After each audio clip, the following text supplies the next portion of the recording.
Tel qu'annoncé, l'invité du matin, on va parler de la réconciliation ou du dialogue. Il va devoir définir les concepts par lesquels il trouve que la paix pourrait certainement revenir à RDC. On va parler aussi de cette réconciliation de l'Église catholique qui a demandé à ce que le Burundi, le Rwanda, la RDC puissent s'entendre. Lui, en tant qu'homme d'Église, quelle analyse fait-il? Voilà, et lui, c'est le prophète, l'archevêque Elie Samano Kingsam. Bienvenue. Merci. Vous êtes bien portant ce matin. Oui, ça va, grâce à Dieu. 2024, ça s'annonce aussi bien. Oui, tout à fait, grâce à Dieu. Et en plus, en 2024, il y aura des bonnes choses aussi. Évidemment, tout le temps possible. Les bonnes choses auprès de Dieu sont à notre portée. Il suffit pour nous justement de respecter les conditions, les normes. Mais sinon, les bonnes choses sont toujours à notre portée. Et sur le plan mondial 2024, le plan mondial, prophétiquement, ça va parce qu'il y a beaucoup de gens qui prédisent beaucoup de choses sur le plan mondial.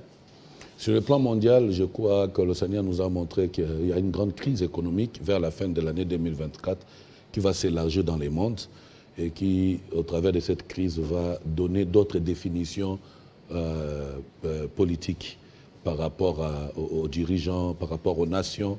Et je crois que c'est important pour les cas, par exemple, de notre pays, de savoir vraiment travailler de manière à faire échapper la République démocratique du Congo, qui est un pays exceptionnel, à ce genre de fléaux qui va souffler dans le monde, des grandes crises qui vont davantage revenir comme on a vu avec... On est d'ailleurs en pleine crise, mais qui vont s'élargir davantage. Alors, dans une de vos prédications, au niveau de Vélodrome, vous avez parlé des réconciliations. Réconciliation. Et pour vous, la réconciliation dont vous faites allusion, ce n'est pas la réconciliation dans le sens des dialogues politiques, où il faut le partage des pouvoirs. Est-ce que vous croyez vraiment à ce paradigme quand on sait qu'au Congo, quand on parle de réconciliation, surtout si les chefs de l'État appellent les uns aux autres à se réconcilier, les autres envisagent déjà des postes politiques. Il y a effectivement, c'est pourquoi j'essaie de faire la différence entre les dialogues politiques des politiciens et la réconciliation nationale. Le problème de la réconciliation nationale, c'est un problème du cœur des Congolais, du peuple congolais qui doit savoir vivre ensemble en paix. Je crois, vous êtes journaliste, vous suivez dans les réseaux sociaux et partout ailleurs, on nous envoie des images pour voir comment de plus en plus les Congolais se tolèrent, mais ne sont pas prêts à être ensemble et partager le bien-être. Donc, notre démarche de la réconciliation n'est pas une démarche politique. Elle est avant tout spirituelle, elle est dans les objectifs de l'unité, de la concorde, de la paix en vie. Alors, comment cela va se faire? Un politicien de notre bord, comme par exemple Fayoulou, Katumbi, accepter de se réconcilier sans en contrepartie demander un poste ou autre chose? Il faut que ça se fasse comme ça se fait dans d'autres nations développées. En France, aux États-Unis, partout ailleurs, les pays développés, les politiciens ne se mettent pas ensemble que pour partager les gâteaux du pouvoir. La priorité ici n'est pas le pouvoir à partager. La priorité, c'est que le peuple soit uni, vive en paix, mais surtout, ce qui est beaucoup plus important, pour faire face à toutes les agressions dont nous sommes victimes. Vous savez, c'est tellement important. D'ailleurs, je regrette du fait que nos politiciens, pas seulement les politiciens, même le leader des confessions religieuses, soit distrait à ces points-là. À ces points-là, vous avez entendu le discours du chef de l'État. Il n'y a pas longtemps, j'étais sur votre plateau, on m'a accusé, on m'a insulté de partout, que j'en voulais à la vie du chef. Et pourtant, un prophète comme Ézéchiel 33... Vous n'avez rien dit de mal à ça. Voilà. Ézéchiel 33:3 recommande aux prophètes de sonner la trompette. J'ai sonné, j'ai alerté et je suis fier aujourd'hui de savoir que le président de la République a relayé cette démarche-là de la réconciliation dans son discours par rapport à son investiture. Je le félicite d'ailleurs pour le deuxième mandat. Et donc pour moi, je me sens satisfait du fait que déjà la bonne intention, même au point politique, a été révélée. Alors quelle sera l'attitude maintenant de ces opposants-là? C'est-à-dire, lorsque le chef de l'État tend la main à l'opposition. Oui. Alors, est-ce que vous ne voyez pas qu'aujourd'hui, quand on parle de réconciliation, on ne parlera pas non plus de l'opposition à la République démocratique du Congo? Parce que si aujourd'hui cette opposition se rallie au chef de l'État, Oui. la population qui est là dira « Ah, il n'y a jamais eu d'opposition en République, en RDC, parce que tous les opposants ont rejoint les chefs de l'État. » Il faut faire la différence entre une démarche politique et une démarche patriotique. La crise de leader congolais sévit à ce niveau-là.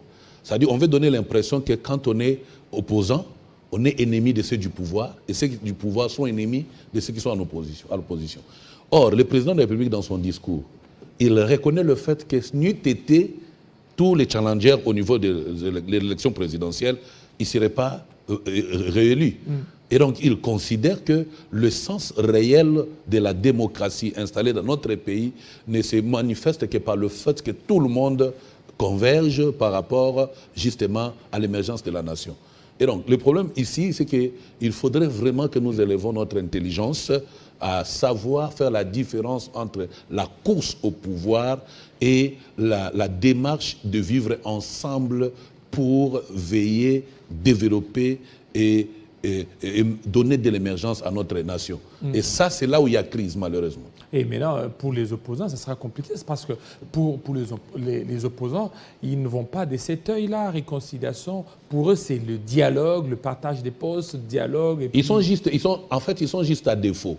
Je pense, même, je vais même aller plus loin, excusez-moi, pour dire qu'il faut revoir même les genres d'enseignement qu'on donne, l'instruction qu'on donne aux leaders ou aux étudiants, aux universités dans notre pays. Je crois vraiment qu'on a une crise de connaissances sur le fait d'être un leader dans une nation, qu'on soit leader des masses. Nous oublions le peuple pour nos intérêts personnels. Le pouvoir, le partage du pouvoir, c'est une expression de ses compétences, bien sûr. Mais de l'autre côté, la démarche ne se limite pas qu'au pouvoir. On peut ne pas être au pouvoir, mais faire entendre sa voix pour que ceux qui sont au pouvoir ne fassent que ce qui est bien pour le peuple. À partir du moment où la cible, l'objectif d'une démarche politique n'est plus le peuple, elle est totalement fausse. Et malheureusement, c'est le cas pour notre pays. Alors, qui va entamer les démarches d'aller l'un vers l'autre? À partir du moment où le président a demandé cela, je ne suis pas porte-parole du président, non, mais à partir du moment où le président a demandé, a ouvert les bras de son pouvoir actuel à tout le monde, oui, je crois que il a juste fait un appel. Oui. Et il a fait un appel. Ils ont besoin aussi peut-être des béquilles, peut-être l'Église. Oui, les béquilles, c'est toujours l'Église. Et c'est là que je vais interpeller les confessions religieuses. Tout à l'heure, dans votre introduction, vous avez parlé d'une démarche catholique pour la réconciliation entre Burundi, Ouganda, Rwanda. Je regrette que le prélat catholique commence à penser à mettre ensemble Burundi, Rwanda, Ouganda avant de réussir d'abord en son sein. Depuis l'arrivée du pape, la démarche qui s'est imposée à l'Église catholique, c'est la réconciliation. Mais elle n'a pas été saisie ni matérialisée par les leaders catholiques. Non seulement ça, ils ont continué à diviser les politiciens. Et aujourd'hui, ce courage pour le prélat catholique d'aller réconcilier Burundi, Ouganda, RDC, Rwanda, tout ça, ce n'est pas une mauvaise démarche, mais ce n'est pas la priorité. La priorité, c'est que l'Église catholique réussisse à se mettre ensemble avec toutes les confessions religieuses pour servir des ponts ou des catalyseurs afin de permettre les deux camps de la majorité au pouvoir et l'opposition à s'accorder en vue de résoudre les problèmes d'abord des grandes crises qui sont à la base des agressions, des rébellions. Parce qu'il faut savoir que la rébellion, l'agression dont la RDC est victime est une conséquence du fait que les leaders politiques ne savent pas vivre ensemble pour réussir à montrer une direction politique qui permettra à cette nation justement de vivre en paix et de connaître son émergence. Et c'est là que j'interpelle l'Église catholique. J'encourage sa démarche de réconcilier les nations, mais ça devrait commencer d'abord à l'intérieur. Vous ne pouvez pas laisser votre maison sale et aller nettoyer la maison de voisin.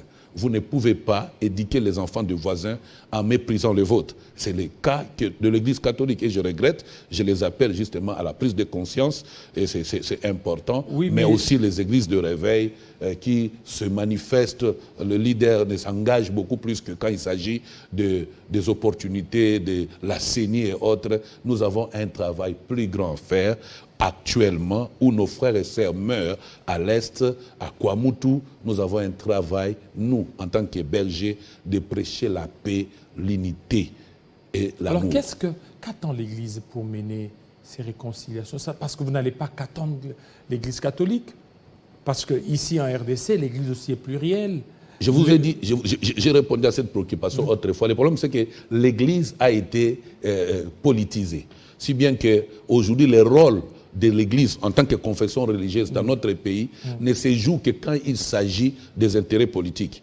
C'est comme ça, encore une fois de plus, j'interpelle, j'encourage les leaders de confession religieuse de tourner les regards vers le peuple, de tourner les regards vers l'Église et de jouer le rôle qui est beaucoup plus noble que de prêcher l'amour, la paix, l'unité dans la nation. Et ça, nous n'avons pas forcément besoin d'une aide ou d'une assistance de l'État congolais. Nous n'avons pas forcément besoin des moyens qui peuvent venir du gouvernement. Nous n'avons pas besoin de faire les beaux-yeux aux dirigeants politiques. Nous devons juste, en toute responsabilité, nous mobiliser.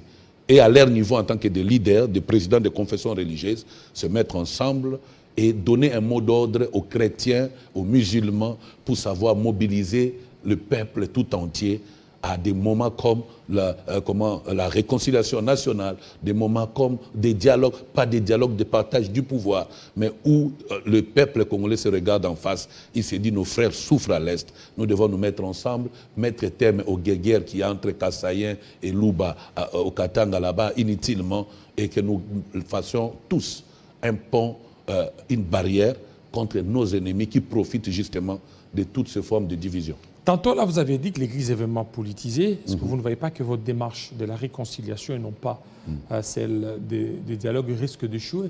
Parce que quand on parle de réconciliation, on voit en présence, il faut un médiateur. Déjà, si le médiateur est politisé, vous ne voyez pas que les acteurs ne vont pas se réconcilier? Premièrement, c'est un ordre divin. Donc, Dieu a tous les mécanismes possibles pour imposer cet ordre. Peu importe les tendances, parce qu'il y a un courant qui est contre. Il y a un courant qui reconnaît qu'il y a la cohésion nationale et pourtant on regarde même au sein de l'Union sacrée, s'il y avait vraiment cohésion, je ne crois pas qu'il y aurait tous ces groupements qui sont en train de se faire, ainsi de suite. Donc même au sein du pouvoir, même au sein de l'opposition et partout ailleurs, il y a lieu que nous pensons à la réconciliation nationale.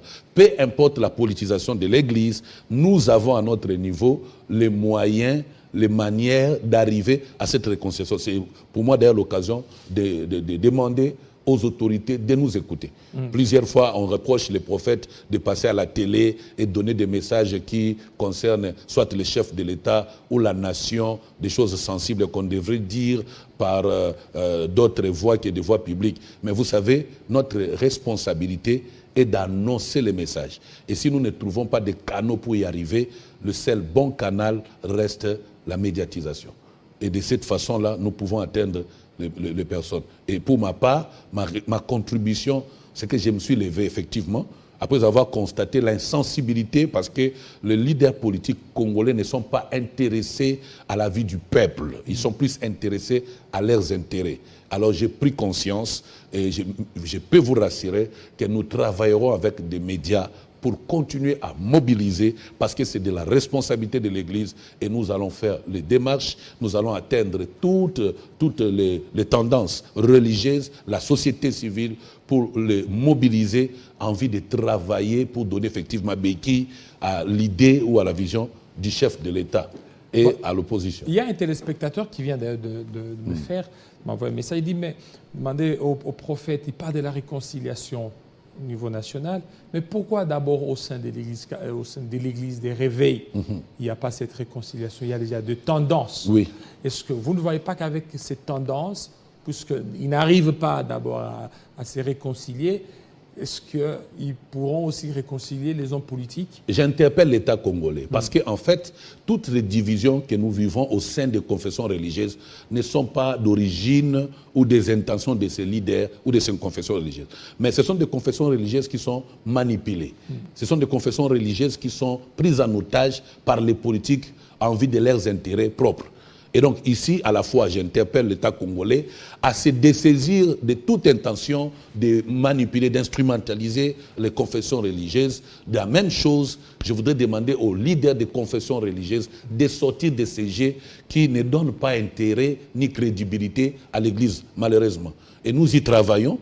J'ai eu le privilège de contacter certains des leaders des confessions religieuses pour le faire remarquer combien nous avons plus de responsabilités à travailler comme no man's land. Nous sommes l'église au milieu du village. Nous sommes neutres et notre neutralité, c'est toute notre crédibilité. À partir du moment où nous penchons vers X ou Y mouvement politique en vue de nos intérêts, parfois individuels, égoïstes, au détriment de l'Église, nous fauchons la marche parce que dans Ézéchiel 33, Dieu interpelle les faux prophètes et les faux bergers qui abandonnent les peuples et s'occupent de ses intérêts personnels. Voilà, et donc pour vous, c'est quoi?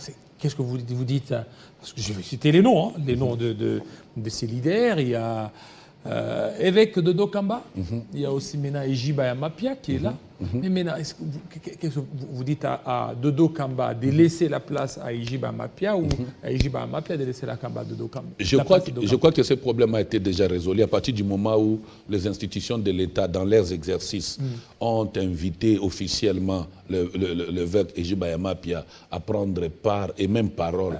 Donc ça signifie que le débat est clos et j'espère vraiment que, au fond, l'État congolais, par le ministère de la Justice, de l'Intérieur, fait l'effort de savoir corriger son erreur. Parce que les arrêtés qui ont été distribués à mon frère Dodo Kamba, autant qu'à mon patriarche Ejiba Yamapia, sont venus de l'État congolais, pas de l'Église. Et donc c'est ici l'occasion pour moi de demander d'abord à l'État congolais de mettre de l'ordre dans sa façon de gérer les confessions religieuses. Et de l'autre côté, je demande aux hommes dédiés, que je respecte beaucoup, effectivement, à savoir, comment je vais dire, tuer l'influence négative que leur course au pouvoir engage et manifeste à la nation, mais aussi à l'Église. Oui, nous n'avons pas besoin de cela, nous avons guerre à l'Est. Nous avons guerre à l'Est. J'ai suivi l'information où il y a des troupes ougandaises qui sont entrées à l'est de notre pays. Bien, dernièrement, il y avait des bombardements. Je crois que les hommes de Dieu, nous avons beaucoup plus à faire, à prier pour la nation, comme j'ai vu le pasteur Marcelo au stade Raphaël qui va effectivement engager des moments de prière pour la nation, comme nous le faisons.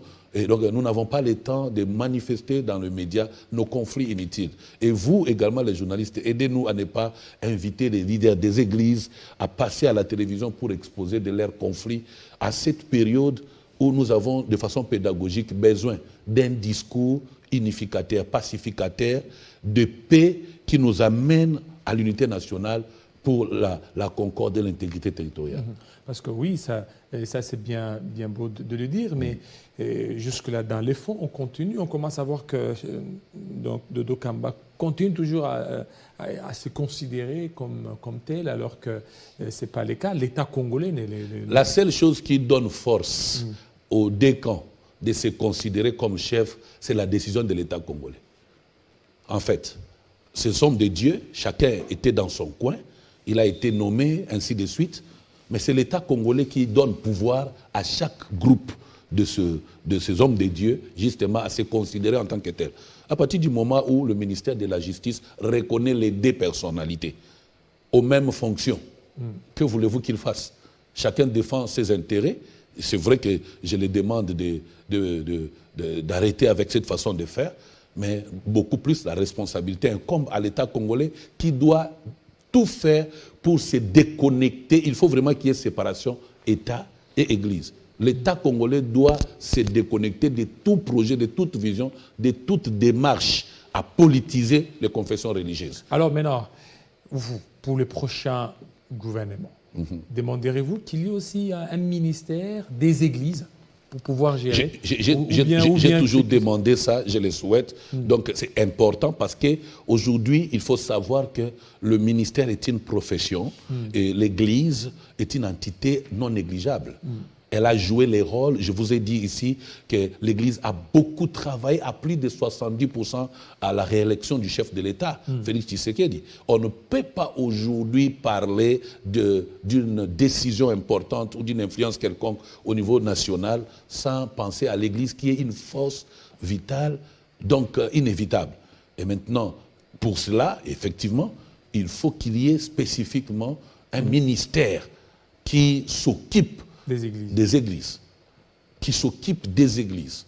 Et cela est très important, ça va faciliter l'État congolais. Au lieu, chaque fois que nous tournons vers la maison civile, vers la présidence, pour demander des audiences qu'on n'aura peut-être pas, ou plus tard, on peut à partir de ces ministères-là, justement, régler beaucoup de problèmes qui ne regardent pas qu'il y ait des crises au sein de l'Église, mais qui regardent aussi des messages de Dieu qu'il donne pour la nation, mais aussi tout ce que nous disons ici autour de la réconciliation nationale. Avec un ministère dans le gouvernement, on peut résoudre ces problèmes de réconciliation nationale sans penser à d'autres moyens. Justement, donc j'encourage ça, au chef de l'État particulièrement, à qui je demande, président Fachi, s'il vous plaît, de penser à donner à l'Église un ministère. Ministère des Églises. Ministère des Églises. Qui va gérer tous les différents des Églises. Je préfère même dire, pas ministère des Églises, ministère des confessions religieuses. Ministère des confessions religieuses. Ministère des confessions religieuses. À partir de ce ministère-là, beaucoup de problèmes que nous connaissons n'existeront plus. N'existeront plus. Les conflits, les arrêtés, vous ne voyez pas que ça risque encore de déchirer encore les confessions religieuses ou les pasteurs encore, ils risquent encore de se déchirer. Non. Mon cher frère, je vous rassure que tout conflit qu'il y a au sein des confessions religieuses a pour parrain l'État congolais. Et c'est l'État congolais qui doit résoudre ces problèmes par sa façon de réglementer ces lois par rapport à l'Église. Et ici, je voudrais vraiment demander, et j'encourage vraiment que le président de la République, si possible, de donner un ministère des confessions religieuses. Les confessions religieuses ont les capacités de s'organiser pour que tour à tour, il y ait une bonne gestion où chaque confession religieuse trouve sa part au sein de ces ministères en vue de structurer bien des choses par rapport à l'Église. Par exemple, l'Église, en tant que partenaire de l'État congolais, ne paye pas les impôts. Vous voyez ? Et c'est un manque à gagner pour l'État congolais.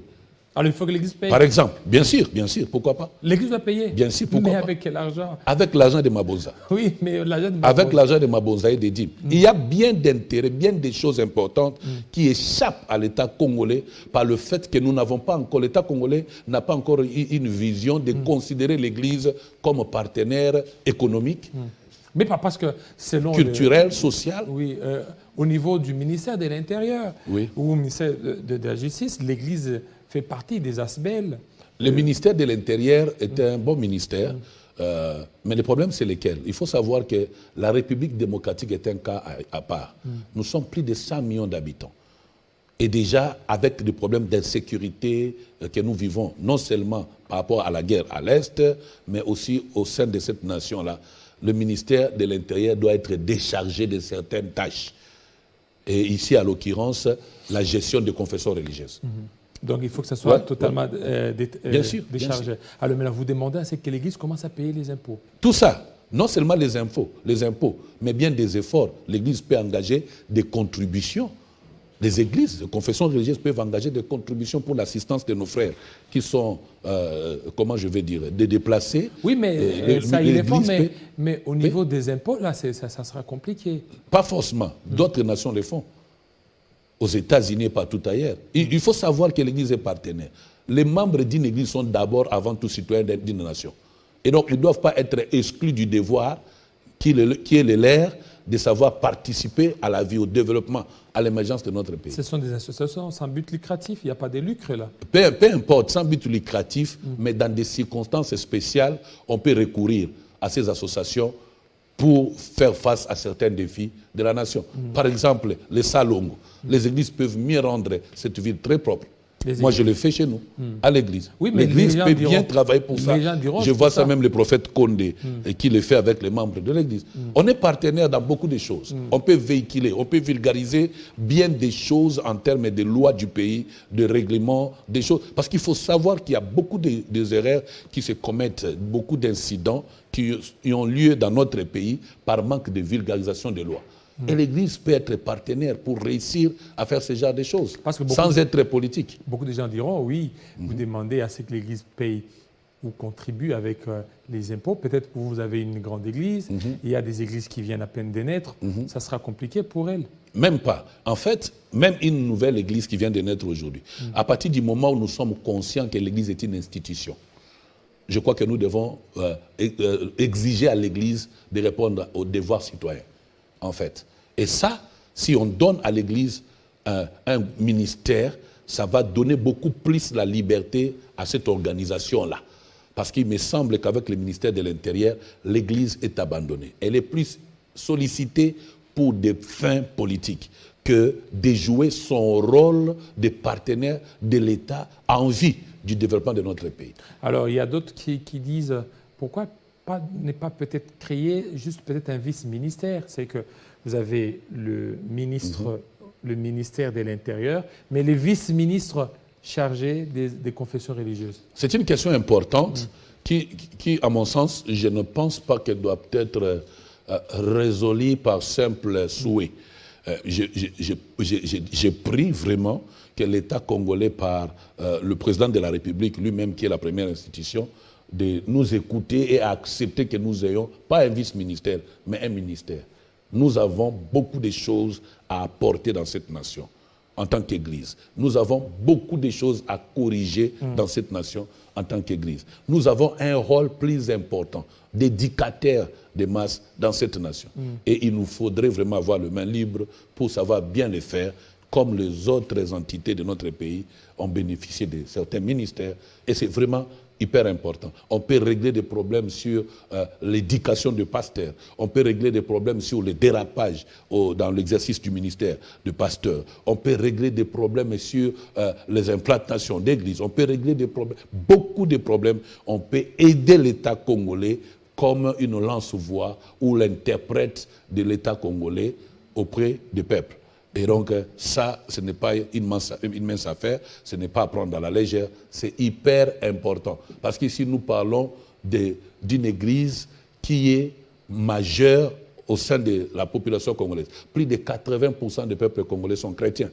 Et vous n'allez pas refuser à ces peuples-là d'avoir l'écho des décisions ou des orientations politiques ou étatiques par l'Église. Au contraire, nous perdons, malheureusement. Je pense que c'est une première.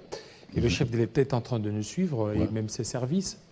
C'est une première d'en parler, ça, le ministère de confession religieuse, sur ces plateaux avec le prophète Élie.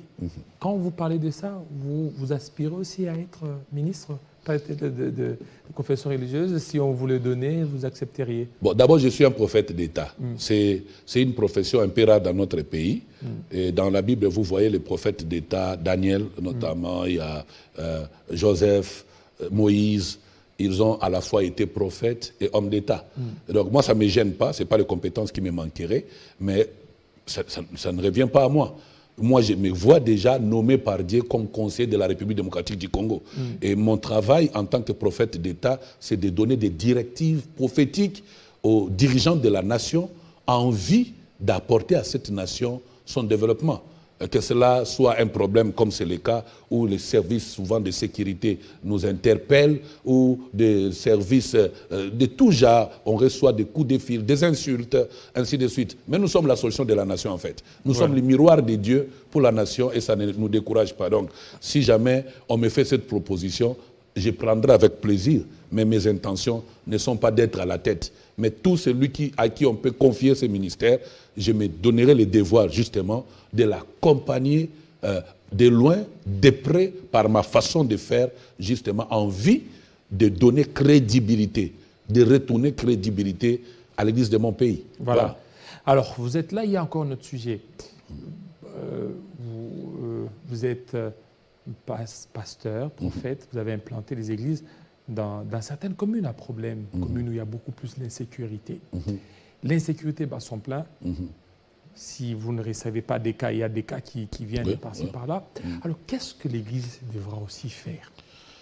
Bon, l'Église vit la fragilité. Oui, vous allez continuer, il y a les gens qui disent qu'il y a aussi la responsabilité de l'Église. Bien sûr, bien sûr. Parce que l'Église aurait donné peut-être un message prophétique. Dès que notre tel enfant est sorcier, l'enfant grandit et puis l'enfant se laisse éduquer par la rue. Alors, il devient Koulouna. C'est pourquoi, encore une fois de plus, je demande à ce qu'il y ait un ministère dans les gouvernements qui sera confié aux confessions religieuses. Et on aura différents départements pour savoir traiter de ces choses. Il y a effectivement des pasteurs qui ont réussi à détruire la vie des enfants qui sont dans la rue. Je reconnais cela. Et si jamais on pouvait réussir à interpeller ces pasteurs, mais aussi, ici je profite de votre chaîne pour demander aux pasteurs de faire preuve de capacités surnaturelles pour que nous ne nous limitons pas qu'à constater ou à découvrir les problèmes, mais à les résoudre. Vous voyez, quand Joseph est allé en Égypte, il ne s'est pas limité à constater la famine qui viendra, mais il a donné la solution. Quand je parle qu'il peut y avoir guerre ou on peut connaître la mort de tel politicien, je donne la solution pour éviter cela. Et donc ici, je demande au pasteur, si Dieu vous montre qu'il y avait un problème de sorcellerie ou de magie dans la vie de X ou Y personne à l'église, demandez à ce même Dieu de vous donner le pouvoir de la délivrance. À partir du moment où vous n'avez pas le pouvoir de cette délivrance, vous devenez un problème pour le peuple, un problème pour l'église, un problème malheureusement pour la nation. Et c'est ce qui est à la base, jusqu'à plus de 60% à mon avis, de ces problèmes de Koulouna que nous récupérons d'une manière à une autre par l'évangile. Et deuxièmement, je demande à l'église de savoir retourner dans les actions publiques. Il y a beaucoup des enseignements diaboliques qui ont découragé les prédicateurs à prêcher en public. Or, ces prédications en public dans le passé avaient beaucoup aidé le peuple congolais à éviter... L'évangélisation. Oui, l'évangélisation, à éviter ce genre de problèmes que nous connaissons aujourd'hui. À partir du moment où on a arrêté des actions publiques, nous avons vu l'émergence, la naissance de Koulouna. Vous voyez? Donc, l'Église a arrêté sa mission évangélique, de prêcher l'évangile de Jésus, l'amour, la paix. Et cette mission avait résolu ces problèmes-là et nous devons y revenir, effectivement. Alors, vous ne voyez pas qu'avec ça, le Koulouna risque aussi de s'en prendre aux pasteurs? Oui, les Koulouna sont déjà les ennemis des pasteurs. Oui, c'est-à-dire que lorsque les pasteurs vont organiser leur campagne d'évangélisation dans des milieux là où il y a des Koulouna, ils risquent de saboter tous les efforts. Non, mais tous les jours ici, les affiches sont arrachées par les Koulouna. J'ai l'occasion de discuter avec les Koulouna. Je les invite parfois à l'église. Les jeunes comme les personnes âgées, je discute avec les Koulouna. Dernièrement, j'ai discuté avec les Koulouna de Bukavu, j'ai discuté avec les Koulouna de Kinshasa, j'ai discuté avec les Koulouna de Kisangani. Mais effectivement, c'est choquant. Dans leur discours, ils accusent l'Église. Ils nous accusent, nous les pasteurs, être responsables. Pour la plupart des cas, ils nous accusent de les avoir chassés des maisons par nos prophéties. Nous avions été à la base de ces choses et nous devons corriger cette erreur-là. Et nous devons nous approcher des Koulouna, leur prêcher. Je vois ça avec l'honorable Jean-Marie Lukulasi qui a fait un travail vraiment très remarquable dans ce domaine-là. Nous devons, nous pasteurs et l'Église, et c'est notre rôle. Jésus est allé vers le pauvre, Jésus est allé vers le malheureux. Il a parlé aux gens méchants, il les a apporté l'Évangile. Notre responsabilité est d'aller vers les Koulouna, leur prêcher l'Évangile. Non seulement l'Évangile, prendre soin d'eux. Je ne sais pas vous dire combien de personnes au sein de mon ministère qui étaient hier sans diplôme, sans avenir, mais par notre travail social, nous avons réussi à encadrer ces jeunes, à les envoyer à l'école, aux universités, et ils sont devenus des personnes importantes pour la société. Nous le faisons au niveau des orphelinats où nous assistons ceux qui sont dans les besoins, nous le faisons au niveau de l'Église, et ça c'est la responsabilité de l'Église, car Jésus a dit « Venez à moi vous tous qui êtes fatigués, surchargés, je vous donnerai du repos ». Et il ne s'est pas arrêté à attendre que les malheureux viennent vers lui. Il est également allé vers les malheureux. Voilà. C'est le rôle de l'Église. On va revenir. Alors, on va prendre la dernière livraison d'informations, quelques secondes, avec Héritier Tamboir. 10h à Kinshasa, 11h dans l'Est de la RDC. Rebonjour, mesdames, messieurs, et bienvenue à cette dernière livraison de la Minute d'Information. Ici, tout de suite.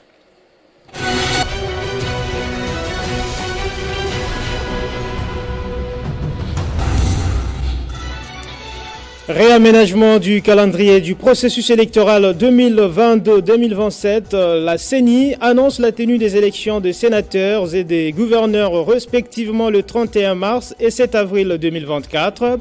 Les circonscriptions de Yakoma et de Massimanimba revoteront leurs députés nationaux et provinciaux le 28 avril prochain. Le bilan des échauffourées au Congo central à Kimpese s'est alourdi. On parle actuellement des 7 morts et 16 blessés.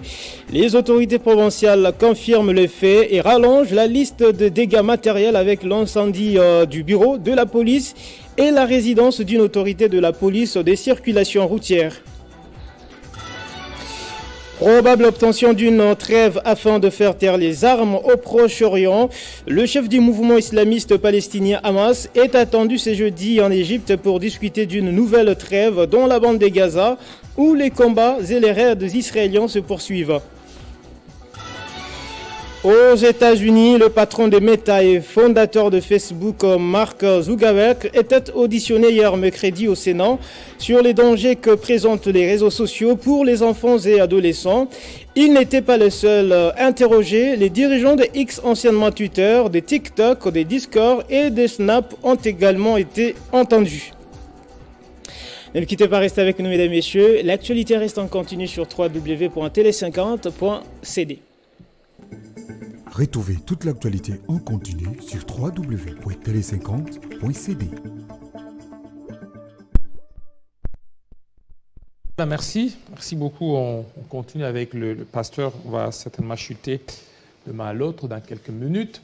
On parlait de Kuluna, la réinsertion, les rôles de l'Église par rapport à ce phénomène Kuluna. Bien sûr. Donc l'Église a aussi un rôle à jouer. Un grand rôle à jouer. J'ai dit même par l'entremise de ce ministère-là de confession religieuse, on peut effectivement rattacher à l'Église la charge de la réinsertion des Kuluna dans la société, dans beaucoup d'autres manières, mais aussi il est du devoir non seulement de l'Église, de l'État congolais, de beaucoup plus investir dans la formation professionnelle. La formation professionnelle pour permettre à ce que ces enfants Kuluna trouvent un peu de moyens d'instruction les permettant de s'occuper de la vie autrement. Parce qu'il faut reconnaître ici que, heureusement, la gratuité de l'enseignement a beaucoup joué, mais il faut reconnaître que c'est par l'abandon, l'irresponsabilité des parents que ces enfants, par la pauvreté, se sont retrouvés dans la rue et maintenant il faut les remettre dans la société. Voilà, il faut le remettre dans la société. Parlons maintenant, parce qu'on parle de réconciliation, parlons maintenant de doctrine. Parlons des doctrines. Tout à l'heure, avant que vous ne veniez, on nous a balancé un cantique du musicien héritier Watanabe, qui vous a dédicacé. Comment vous aviez répondu à ça? D'abord, au départ, héritier Watanabe est un frère de l'Église chez nous. Ah bon? Oui, parce qu'il m'a lui-même confessé que de temps en temps, quand il a le temps, il viendra. J'ai eu le privilège de discuter avec lui longuement lors de notre voyage vers Goma, d'ailleurs, une fois. Je crois que c'est un frère, comme tous les autres frères, parce qu'on ne sait pas juger les gens de par leurs apparences, mais aussi en discutant avec lui maintenant. Quand il a chanté et que j'ai entendu mon nom, je considère ça comme un privilège. Je ne suis pas le premier, c'est biblique. La Bible dit les femmes chantaient, David a tué ses 10 000, Saül ses 1000. Donc il n'y a pas non plus de péché à ça. Très souvent, quand vous évoluez très bien dans ce que vous faites, les gens parleront de vous, ils vous chanteront également. Donc ça peut ne pas être par votre demande, mais ça se fera. Ça, c'est un fait logique. Et donc, est-ce maintenant un péché que... Est-ce que c'est un péché? Je ne pense pas que ce soit un péché. D'abord, il chante quoi? Il chante quoi? Est-ce qu'il est interdit à quelqu'un de reconnaître les bienfaits de Dieu? Je ne pense pas. Je crois seulement qu'il a chanté en reconnaissant les bienfaits de Dieu dans sa vie. Et vous savez, Mobutu a donné sa vie au Seigneur Jésus avant sa mort. Mobutu est mort chrétien, selon toutes les informations. Mais Mobutu a été vilipendé toute la vie ici. Donc, moi, je ne dis pas que l'héritier n'est pas chrétien, mais je crois que nous, en tant que pasteurs, selon Éphésiens, notre responsabilité et de travailler au perfectionnement des saints. Donc tant qu'on est sur la terre... Et vous écoutez aussi cette chanson-là que vous a dédicacée? Bon, les gens m'ont envoyé la chanson, j'ai apprécié. Ce qui était beaucoup plus intéressant pour moi, c'était de connaître les contenus. Et donc le contenu m'a beaucoup motivé. Sinon, je ne vois pas de mal en ça.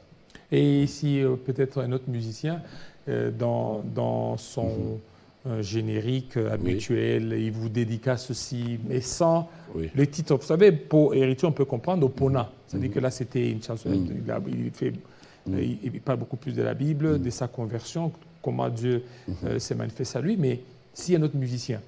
Zaché était un publicain. Il était considéré chez tous comme un voleur. Mais vous savez, c'est chez lui que Jésus est allé manger, en fait. C'est chez lui. Et Jésus est venu sur la terre. Le problème du christianisme, c'est celui-là. Nous avons déformé l'essence même de notre mission. Nous avons dit au monde que nous sommes des pasteurs des saints. Nous sommes des pasteurs pour les saints. Non, non. Nous sommes les pasteurs des pécheurs qui reçoivent un médicament qu'on appelle l'évangile, qui les transforme. Et cette transformation est un processus. Il commence aujourd'hui, il finit pas tout de suite. On n'impose pas la foi ni la délivrance à une personne. Mais c'est tout un processus. C'est ça le problème avec nous à l'Église. C'est comme ça, justement, nous avons aujourd'hui des hypocrites. Moi, ça fera une trentaine de fois dans la vie chrétienne. Mon frère, je peux vous avouer, cher journaliste, nous grandissions dans la foi, nous pourrions confesser, comme on est ensemble comme ça. Je peux te dire, hier j'ai péché, j'avais fumé, j'avais bu, et nous nous mettons à genoux, nous pleurons, demandant la faveur de Dieu, la miséricorde de Dieu. Aujourd'hui, ça ne se fait plus. Les gens sont devenus tellement hypocrites pour le fait que le jugement que nous portons sur les gens, qui n'est même pas biblique, est en train de décourager effectivement les gens à venir au Seigneur. Vous voyez avec quel empressement les gens se donnent le plaisir de balancer les erreurs, les faiblesses des pasteurs. La cause, elle est de notre responsabilité, du fait que nous avons appris depuis une décennie... que les pasteurs sont saints. Nous avons appris aux chrétiens qu'il ne faut jamais faillir. Nous avons appris aux chrétiens que vos faiblesses vont vous amener tout droit en enfer sans leur montrer la miséricorde de Dieu. Nous avons refusé de supporter les faibles. Nous avons refusé de prier pour les faibles. Nous avons refusé de relever les faibles. Nous les condamnons. Nous condamnons une fille qui a été engrossée. Une chrétienne engrossée, c'est une faiblesse, mais nous condamnons cette fille pendant sa grossesse jusqu'à la maternité sans savoir que c'est une exclusion de celle-ci par rapport à la foi. Nous n'avons pas été là à côté des faibles. Or, Jésus parle avec la femme samaritaine. Jésus ne juge pas cette femme. Il ne condamne pas cette femme, mais il lui montre la voie à suivre. Jésus vient au secours d'une femme surprise en adultère. Jésus ne tue pas. Jésus n'a pas une pierre comme tout le monde a la pierre pour lapider cette femme. Au contraire, il a la parole, il a l'écriture pour sauver la vie de celle-ci. Alors l'Église doit retourner vraiment au christianisme authentique, dont je suis l'archevêque d'ailleurs.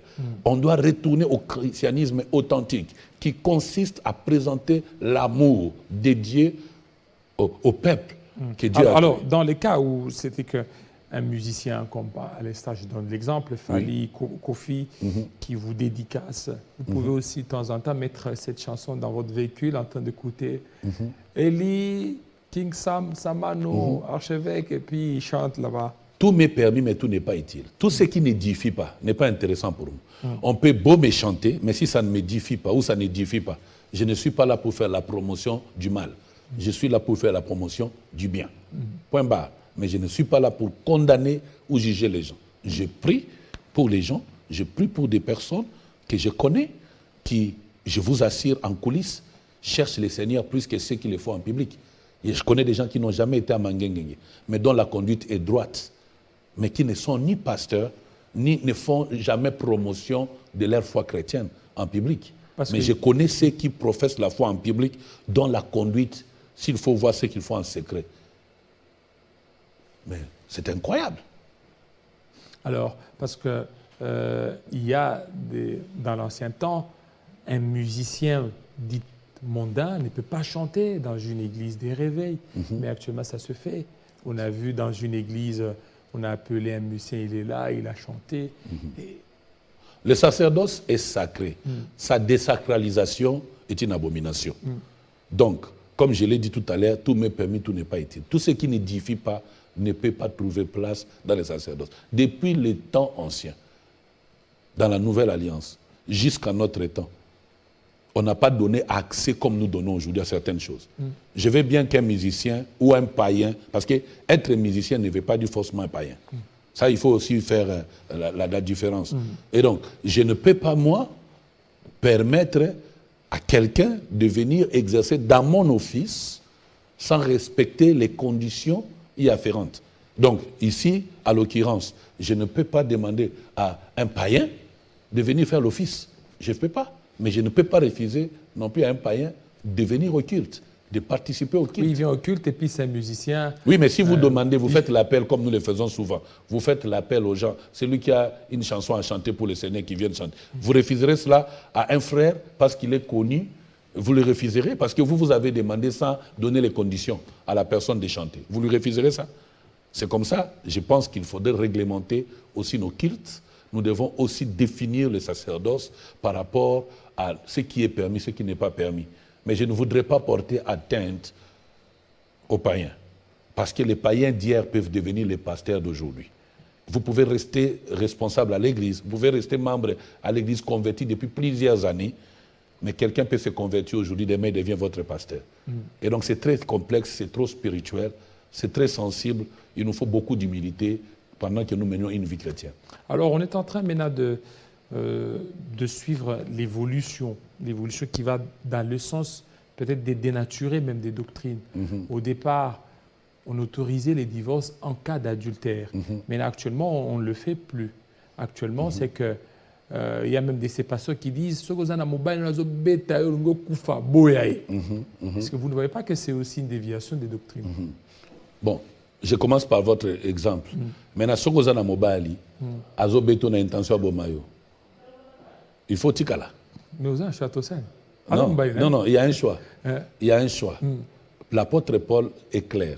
Si les non-croyants veulent se séparer, qu'ils se séparent.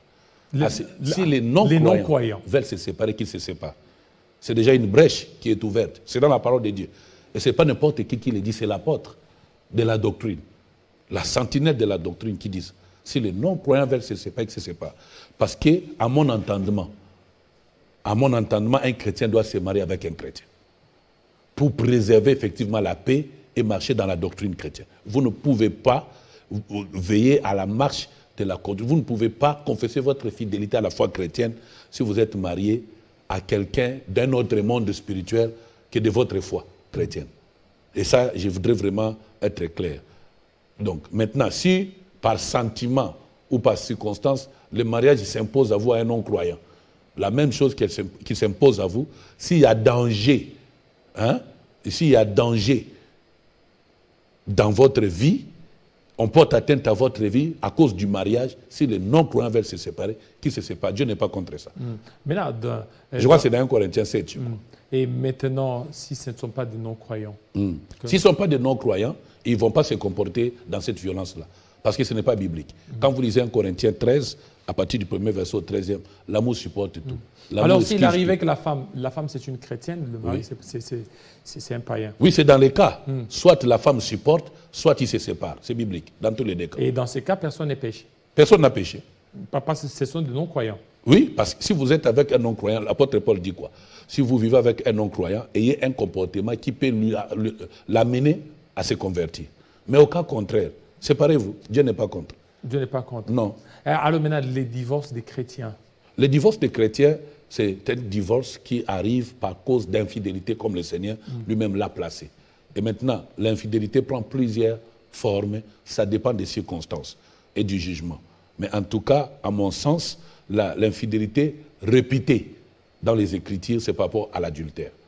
En dehors de l'adultère, est-ce qu'on peut parler de l'infidélité? Oui et non. Tout dépend des contextes et des motivations. Alors, il me semble seulement que plusieurs divorces ne sont pas des divorces liés aux normes bibliques ou chrétiennes, mais sont des divorces liés à certaines motivations autres, mais beaucoup plus à l'ignorance. Parce qu'il y a d'autres qui parlent de comportement des femmes ou comportement des hommes. Oui.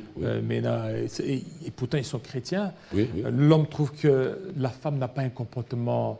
un comportement pudique. Et oui, parce que justement, vous pouvez avoir une épouse qui n'est pas tombé dans l'adultère, mais qui pratique l'idolâtrie, la magie, l'occultisme. Une sorcière. Comment je vais dire, une meurtrière, tout ça. Parce que vous devez savoir ceci, par rapport à l'infidélité. L'infidélité, ce n'est pas seulement dans le mariage. L'infidélité, c'est aussi l'information que vous avez donnée à votre futur partenaire par rapport à votre identité. Quand elle est fausse et que dans les mariages consommés, on constate que l'information donnée n'était pas vraie, c'est une infidélité et cause de divorce. Une infidélité. Je donne un exemple. Vous épousez un homme qui vous dit « je n'ai jamais d'enfant ailleurs ». Et vous acceptez l'homme dans cette condition-là. Vous entrez dans le mariage, vous vous rendez compte que les messieurs a eu 50 femmes, 150 enfants, et vous êtes là, dans ce mariage-là. Le mensonge-là qui a bâti ce mariage est une infidélité. Et donc, c'est une raison de divorce. Et vice-versa. Parce que trop, on parle trop de l'infidélité que du côté de la femme. Et si la virginité aussi, peut-être cause d'infidélité. L'homme s'était préservé. Oui, oui. Et puis, chaste, oui. Oui, que la femme dit que je n'ai jamais connu d'homme, et arrivé au mariage. Oui, par le constat. Dès que l'homme constate que cette dernière avait menti pour juste avoir accès au mariage, c'est une cause de divorce. Parce que c'est une infidélité. C'est une infidélité. L'infidélité là dont le Seigneur fait allusion, c'est par rapport à quoi? L'infidélité dont le Seigneur fait allusion. Ce n'est pas l'infidélité dans le mariage. Ce n'est pas seulement l'adultère. Ce n'est pas seulement par rapport à l'adultère. Vous voyez l'infidélité dans le contexte du mensonge monté contre la vérité. Et donc c'est une cause de divorce. Bien sûr, bien sûr. Bien sûr, imagine de beaux enfants que tu as, ta femme, et après 5 ans, 10 ans de mariage, quelqu'un sort, il toque à la porte. Excuse-moi, il dit, monsieur, je viens récupérer ma femme, je suis militaire, j'étais au front, je rentre. Alors que celle-ci vous a jamais dit qu'elle était mariée ailleurs. Vous êtes allé l'épouser. Qu'est-ce que vous faites à ce moment-là? Parce qu'il n'y a pas... D'ailleurs, c'est l'adultère. Or, par son information, l'origine de son information n'a pas indiqué cela. C'est une cause d'infidélité. C'est une infidélité, par conséquent, cause de divorce. Alors, maintenant, il y a aussi d'autres pasteurs qui divorcent. Un pasteur qui propose au mariage une femme. Ils sont mariés, la femme jusqu'ici est chrétienne, elle sait que je suis en face d'un pasteur. Arrivé au mariage, il se rend compte que le pasteur est un occultiste, un magicien. Il y a un boa qui sort sous les lits, il y a une chambre noire où on ne peut pas avoir accès. Cette femme a raison de quitter ce mariage parce qu'il y a cause d'infidélité. D'abord par rapport à la foi et par rapport à la vérité. Et si la femme trouve qu'il y a aussi peut-être un défaut de l'homme par rapport à la procréation. Oui, ça aussi. C'est pourquoi à l'église, nous demandons certains examens avant le mariage. Alors, mais maintenant, si déjà à l'église, on interdit toute relation avant le mariage, et qu'il y a un défaut,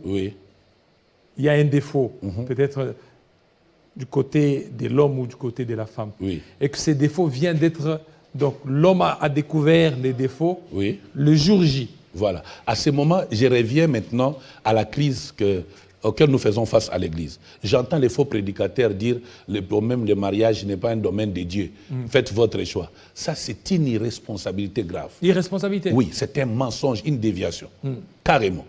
Nous sommes des chrétiens et nous dépendons du Saint-Esprit en tout et pour tout. Dans les choix du conjoint, dans les choix de profession, du travail, dans les choix des villes où nous voulons vivre, dans les choix même vestimentaires. Nous nous référons au Saint-Esprit. Il ne faut pas donner l'impression comme si le Saint-Esprit était un vieillard fatigué à qui on ne doit pas poser certains problèmes, il se sentirait dérangé. Non, non, non, non, non, non. Nous voulons mener une vie saine, nous voulons être un modèle, la lumière du monde, nous voulons être les sels de la terre. Alors notre vie doit dépendre de celui en qui nous avions cru. La Bible est claire, marchez selon l'esprit et vous n'accomplirez pas les désirs de la chair.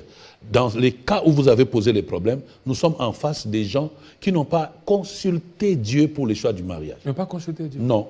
Mais comment ça c'est que... Parce que Dieu ne vous donnera pas une chose pourrie, sinon il vous l'aurait averti pour des causes bien définies. L'homme a gardé son défaut de ne pas être fort sur les lits.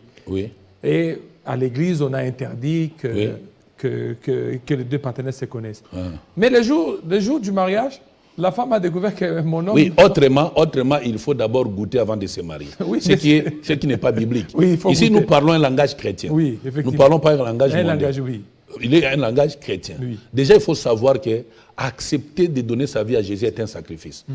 Et par rapport à cela, il faut avoir de la discipline, la consécration. On doit être loyal à cet engagement pris avec le Seigneur, de les suivre. Et donc, on ne peut pas goûter avant.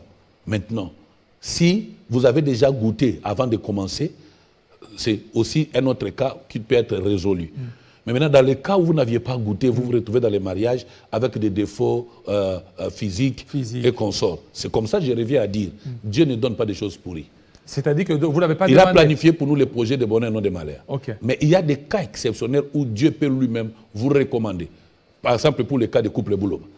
Dieu lui-même a donné la conviction à ce papa que j'apprécie d'épouser son épouse. Et vous avez suivi les témoignages. Et aujourd'hui, tout le monde sait croire que c'était vraiment Dieu. Parce que tout de suite après leur mariage, on voit comment ils se sont jetés dans la carrière musicale pour le Seigneur. Et quel moment de gloire! Quel moment de gloire! Il faut les voir. Vous sentez que Dieu est dans la chose. Et donc, Dieu nous donne les capacités de supporter. Oui, mais ça, Dieu nous donne les capacités de supporter les faiblesses des autres à partir du moment où c'est sa volonté que nous soyons ensemble. Il nous donne aussi les moyens de résoudre les faiblesses des autres par des guérisons, miracles, ainsi de suite, parce qu'on peut être en bonne santé, mais aussi victime des attaques diaboliques. À ce moment-là, si votre union est dans la volonté de Dieu, recourez à Dieu, criez à lui, il vous donnera les moyens. Il a dit, invoque-moi, je t'exaucerai. Je t'annoncerai des grandes choses, des choses que tu ne connaissais pas. Oui, bah en fait, je dis ici, les cas des couples Bouloba, c'est peut-être au niveau des yeux ou autre chose, mais moi, je parle des cas où l'homme a menti. Oui. Où l'homme a dit à la femme qu'il était bon. C'est une infidélité. Oui, mais l'arrivée... Cause de divorce. C'est que l'homme a dit que non, je suis bien. C'est un menteur. Nous, on ne se connaît pas. C'est un menteur. Nous, on ne peut pas se connaître parce que nous sommes dans les fiançailles, on ne se connaît pas. Ok, c'est bon. Arrivé le jour J, c'est un menteur, c'est un jour des nuits des noces. Il faut un homme pareil, il faut d'ailleurs les dénoncer. La femme dit que, mais il faut même les dénoncer. Vous savez que une telle cause d'infidélité peut même aller au niveau des tribunaux. Heureusement pour nous les chrétiens, c'est pas... Ça, c'est une infidélité. Bien sûr. C'est un menteur, il a fait un montage.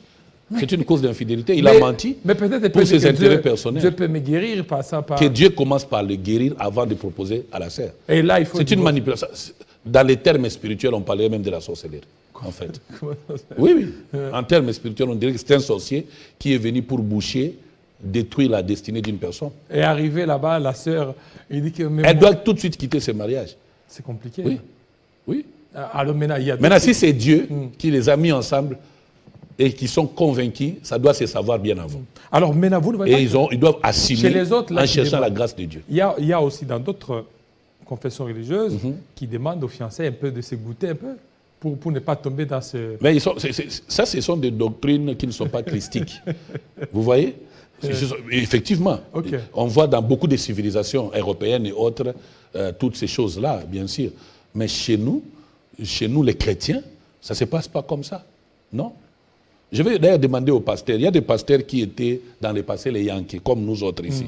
Ce n'est pas parce qu'ils ont acquis Yankees dans le passé, au Bongol Motema, au Komosan Berandé, il faut encourager les gens à aller aux bêtises que vous avez pratiquées en étant païen. Non. Pas du tout. Nous n'avons pas d'autre Toumi Mirim que la parole de Dieu. C'est celle notre référence. Et nous ne nous référons qu'à la parole de Dieu au sein des Écritures. Point barre. Alors maintenant, tout à l'heure, vous avez évoqué un élément très important. Vous avez dit le mariage, ce n'est pas une affaire de Dieu. Mais est-ce que dans le mariage, il y a des pasteurs qui disent là, Dieu ne va pas descendre pour vous choisir une femme? Ce sont des menteurs ou des ignorants. Excusez-moi, ce sont des menteurs ou des ignorants. Qui a donné à Adam Ève? Est-ce que c'était un cousin d'Adam ou c'était l'hippopotame, la première créature de Dieu? C'est Dieu lui-même. Il dit, il n'est pas bon que l'homme soit seul. Je lui ferai une aide semblable. Je m'en vais à tous ces pasteurs, à tous ces prophètes qui disent que le mariage, la prophétie pour le mariage n'est pas du domaine de Dieu. Ça, c'est le mensonge du siècle par rapport à l'Église. Rebecca, qui a été l'épouse d'Isaac, n'est pas devenue épouse par la volonté d'un humain. Ces choses ont été organisées depuis les ciels. Si bien que Eliezer a demandé des signes authentiques auprès de Dieu après une prière, en fait de trouver pour le fils de son maître une épouse.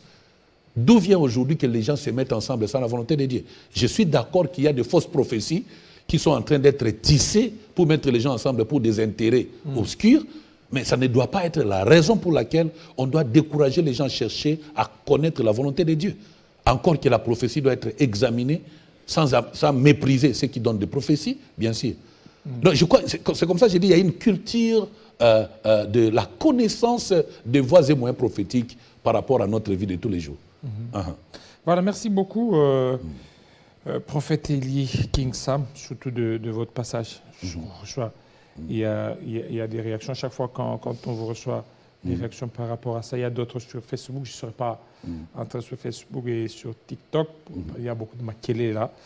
On peut prendre même 2 ou 3 si. Voilà, il y a deux ou trois réactions. Je veux devoir lire certaines réactions.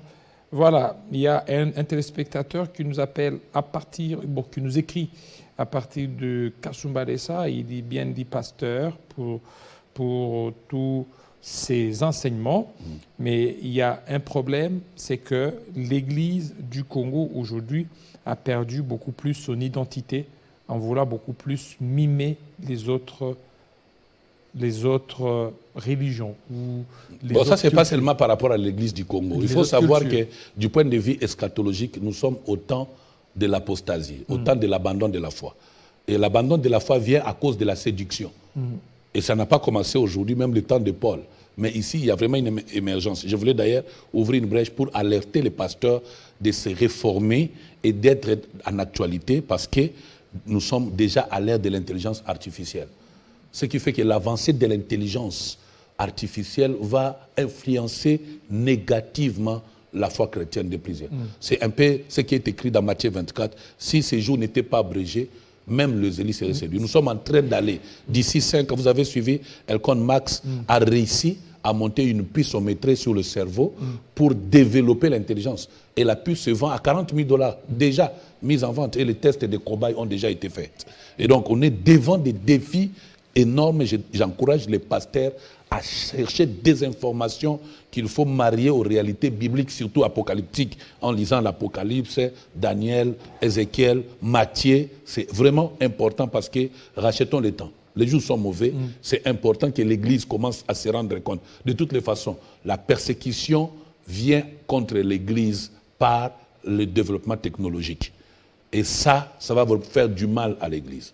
Et ici, l'occasion pour moi, justement, de demander aux pasteurs de se réveiller et d'annoncer le message eschatologique à l'Église pour préparer l'Église à l'enlèvement. Voilà. Il fera plus beau vivre dans ce monde. L'Église doit crier Maranatha. Voilà. Il y a d'autres aussi qui sont revenus sur le sujet qu'on a évoqué sur le mariage. Oui. Il dit que c'est vraiment un sujet très complexe, surtout par rapport à la prophétie. Oui. Parce qu'il y a d'autres qui disent qu'il y a certains pasteurs qui se réfugient derrière des prophéties pour aller aborder des femmes alors qu'ils devraient le faire eux-mêmes. C'est pas la faute des pasteurs. Même les pasteurs qui donnent des fausses prophéties pour les mariages, c'est pas de leur faute. C'est la faute du bénéficiaire. Bien sûr, malheureusement. Parce que c'est vous qui allez assumer. Il est vraiment, merci pour l'opportunité ici, de demander aux chrétiens d'avoir le comportement des Béréens. Il faut croître dans la connaissance de la parole de Dieu. Il faut sonder les Écritures. Il faut éprouver les esprits. Je ne cesse de dire qu'il faut faire attention aux esprits des prophètes. Les esprits des prophètes ne sont pas le Saint-Esprit. Le Saint-Esprit communique sa lumière à l'esprit de l'homme qu'on appelle le prophète. Or, il peut arriver que cet homme reçoive le ténèbre des démons. Parce qu'il n'y a pas que le Saint-Esprit qui communique sa lumière. Il y a aussi des démons qui peuvent, par les diables bien sûr, communiquer leurs ténèbres, qu'on appellerait entre guillemets fausse lumière, aux hommes, afin qu'ils parlent, mais en citant le nom de Dieu, alors qu'en réalité, ils opèrent au nom du diable. C'est pourquoi l'apôtre est clair dans Thessaloniciens, il faut examiner. Qui doit examiner les prophéties? Ce n'est pas celui qui a donné les prophéties forcément. Il peut ne pas le faire, surtout en notre temps ici où les gens prennent du plaisir qu'à prophétiser, à prophétiser. C'est à vous d'examiner la prophétie, de retenir ce qui est bon. Dès lors que l'apôtre dit qu'il faut retenir ce qui est bon. Donc l'apôtre reconnaît que l'homme, dans sa faiblesse de langage ou d'intelligence, peut avoir mal entendu, peut avoir mal annoncé. Mais il est de la responsabilité du bénéficiaire, à tout prix alors, de comprendre le langage de Dieu, au moyen des prières, des saintes écritures, et il faut éprouver les esprits. Qui a dit que si un prophète a donné la prophétie, il faut forcément que cette prophétie-là s'accomplisse? en bien ou en mal. Qui a dit que quand un prophète a donné la prophétie, ça doit toujours être vrai? Qui a dit que quand le prophète a donné la prophétie, vous n'avez plus un travail à faire? Retournez avec cette prophétie dans la prière. Confrontez cette prophétie à Dieu par vous-même. Alors, il y a aussi un téléspectateur qui dit, mais pourquoi le pasteur prophète organise l'école des prophètes alors qu'on ne doit pas enseigner aux gens de prophétiser, ça vient des dieux? Non. Les dons viennent de l'Esprit Saint. Mais les comportements, la gestion de ces dons, Dieu a établi à l'Église, premièrement les apôtres, les prophètes, les évangélistes, les pasteurs et les docteurs, pour le perfectionnement des saints en vue de l'œuvre du ministère. C'est-à-dire notre responsabilité est d'aider ceux à qui Dieu a donné par l'Esprit Saint la grâce, en termes de dons, les enseigner selon les enseignements des apôtres et des prophètes, puisque cela est déjà écrit, sur la manière d'opérer dans ces choses-là. Et on ne peut pas nous exclure de cette responsabilité, sinon on sera dans les désordres comme malheureusement c'est le cas. Tantôt on a des gens qui ne connaissent rien de la culture prophétique qui interprètent. Vous savez, les politiciens ne peuvent pas interpréter à la place des prophètes le langage de Dieu. Et c'est hyper important. Chacun doit garder sa bande. Dans notre pays, malheureusement aujourd'hui, quand un prophète parle, on ne laisse pas au prophète d'expliquer son message, et le prophète lui-même ne sait pas expliquer son message, et ça tire de partout. Ça, encore une fois de plus, il y a nécessité de l'école des prophètes. D'ailleurs, je profite pour inviter les gens. Chaque mercredi sur Avenue Ngouma numéro 8, à ma campagne ici, je tiens une école des prophètes à partir de 17h chaque mercredi. Et le vendredi, je tiens l'école du Saint-Esprit. Là-bas, nous apprenons aux gens comment ils doivent communier avec l'Esprit par rapport à la mesure de la grâce que Dieu nous a donnée. Et le dimanche, nous avons 2 cultes. Le premier culte à partir de 7h, français, anglais. Et le deuxième culte, nous avons français et 4 langues nationales. Swahili, Lingala, Kikongo, Chiluba. Mais pourquoi tout ça? Oui, parce que nous voulons vraiment mettre ensemble le peuple congolais. Les 4 langues nationales? Les 4 langues nationales. Donc vous prêchez en français, il interprète? Non, par exemple, le dimanche passé, j'ai prêché en français, mais un pasteur m'a interprété en Swahili. Ce dimanche, je vais prêcher encore en français, on va m'interpréter en Chiluba. Comme on a 4 dimanches la semaine, le mois plutôt, donc chaque dimanche, nous avons une langue nationale. Parce que notre culture ne doit pas être bafouée. Mais est-ce que vous ne voyez pas qu'avec ça, c'est surchargé? Non. Parce que si je ne comprends pas le Chiluba, je ne comprends pas le français, j'assiste là-bas dans Nakoloka. Non, venez, vous prendrez les goûts. D'ailleurs, je pense qu'on est en retard. C'est ce que toutes les églises devraient faire d'ailleurs. C'est ce que toutes les églises devraient faire. Je demande au pasteur de prêcher en lingala français si possible. Sortons de ce genre de complexe. On croit que le Saint-Esprit est français ou francophone. Et l'anglais? Mensonge. Mais pourquoi l'anglais aussi? Non. Notre problème, c'est que nous sommes une église d'intégration. Nous sommes une église multiraciale, multipeuple, multitribu. Nous voulons juste donner l'opportunité à chaque langue de proclamer le nom du Seigneur. Pourquoi ne pas faire comme les anglophones qui font? Oui. Vous prêchez dans votre langue, mais vous... On fait la traduction. Voilà, vous faites la traduction, comme par exemple Meyer, c'est Joss Meyer, la canadienne, et les autres. Tout dépend des moyens et des politiques. Vous pouvez faire ça et puis vous envoyez... En tout cas, je peux vous dire que ça nous fait du bien. Du bien que je prêche en lingala français, que je sois interprété en Swahili ou en Chiluba. Ça fait du bien. Je sens que tout le monde se sent intégré. Et on passe des moments extraordinaires. Je vous invite, un moment, si vous aurez l'espace ici, de mettre ces cultes-là dans vos chaînes, vous allez vous rendre compte de l'importance. Je vais valoriser nos langues et notre culture. Je veux que tout le monde sache que, d'ailleurs, la prédication en Swahili, en Chiluba, en Kikongo, en Lingala, elle me semble beaucoup plus rapprochée de la compréhension des Congolais que quand c'est une autre langue, français, anglais. Mais comme nous ne sommes pas que lingalaphone ou swahilophone, mais aussi nous avons avec nous des peuples francophones et anglophones, c'est pourquoi l'Église doit être la mère de tous. C'est comme ça que nous ouvrons les champs culturellement à tout le monde. Vous avez été à Goma. Pourquoi tout le temps Goma là? Il y a une implantation là-bas ou il y a des affaires? Une implantation prophétique. En fait, ça va faire environ 6 ans, où pratiquement chaque année, au-delà de certaines responsabilités privées, je pars à l'est de notre pays. Depuis des guerres, Dieu m'avait donné une recommandation de prier pour le lac Kivu, de prier pour la forêt, de prier pour la terre. Je le fais. Vous priez? Je prie, bien sûr. Pour lac Kivu? Je prie. Je prie, et puis parfois je ramène les portions prophétiques de ce coin-là à Et Kinshasa c'est quoi pour la l'objectif de prière. tout ça?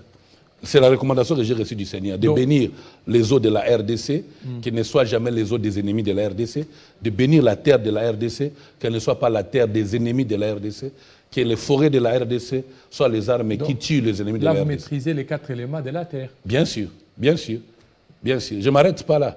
Je parle aux esprits territoriaux. Je les commande de ne pas laisser accès. Vous savez, À partir de Goma. si ça ne devait dépendre que de notre volonté congolais à manquer le patriotisme, le Congo ne nous appartiendrait plus. En fait, c'est par miracle, parce qu'il y a des actions prophétiques qui sont engagées chaque jour ici, qui gardent notre pays encore à ces dimensions géographiques telles que vous voyez. Et à Goma, là où vous partez, c'est Pas seulement Goma, Bukavu. pour l'implantation prophétique, vous avez dit? L'implantation prophétique, pas d'église, mais par des actions prophétiques sur la recommandation de Dieu, mais aussi pour d'autres causes privées, que je ne peux pas, comme c'est privé, Voilà, déballer ici. voilà comme c'est privé, vous ne pouvez pas. Alors, il y a un téléspectateur qui nous écrit à partir. Vous avez aussi des extensions au Katanga. Il y a un téléspectateur qui dit, mais un pasteur, il parle bien, il est sage, est-ce qu'il a aussi des extensions ici au Katanga? On a commencé un noyau de prière, mais on n'a pas encore ouvert une église parce que j'ai stoppé l'implantation des églises. Pourquoi? Pour la simple raison que nous avons des grands projets que nous avons lancés pour le temple.